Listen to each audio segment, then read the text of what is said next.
Thank you, Randy, and for the opportunity to do this.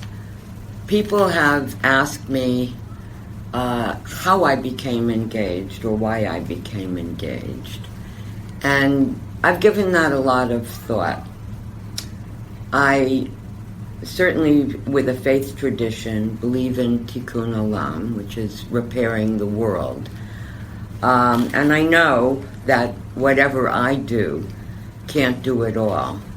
And I would refer to the Midrash, which says, "You are not obligated to complete the work, but neither are you free to desist from it." And I think that the work that our kids is doing is essential. So doing my due diligence, first I came for a tour. I came not ever thinking that I was going to support our kids to the level of investment that I've made. I became very engaged when I heard about a program at our kids that was dealing with teenage girls who were in foster care.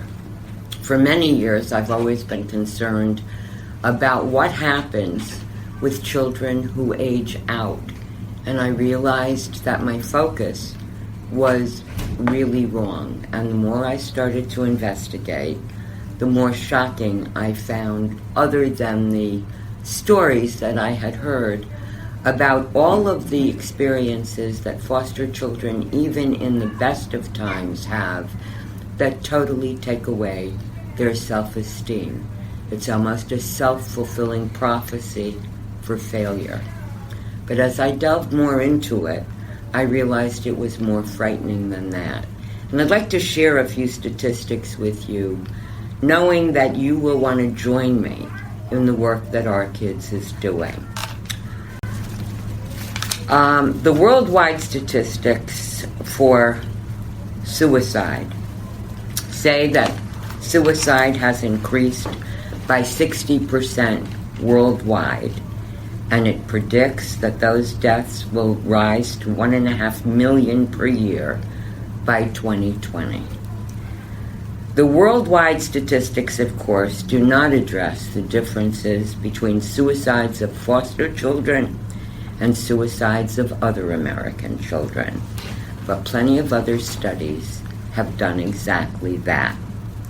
So in my due diligence, what I found out is that adolescents who have been in foster care were nearly 2.5 times more likely to seriously consider suicide than other youth. Adolescents who had been in foster care were nearly 4 times more likely to have attempted suicide than any other youth. Experiencing childhood abuse or trauma increased that risk by 2 to 5-fold. Among 8-year-olds who were maltreated or at risk for maltreatment, nearly 10%, now remember these are 8-year-olds, reported wanting to kill themselves. Adverse childhood experiences play a major role in suicide attempts. One study found that approximately 2/3 of suicide attempts may be attributable to abusive or traumatic childhood experiences. Suicide is a real issue in foster care, and one should not dismiss it lightly. This is not a matter we are willing to discuss until we read stories of foster children. Foster children can benefit from being together, from sharing their experiences with other like-minded children who can share their pain and their stories and heal from the inside out.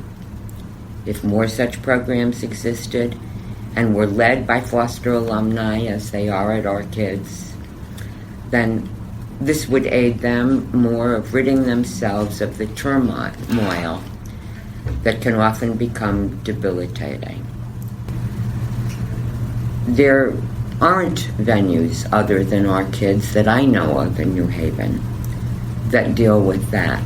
And if the work that Randy and our kids is doing can save just one life that'll be a great return on investment for me. But I'm betting on this work to save a generation. So thanks for joining me.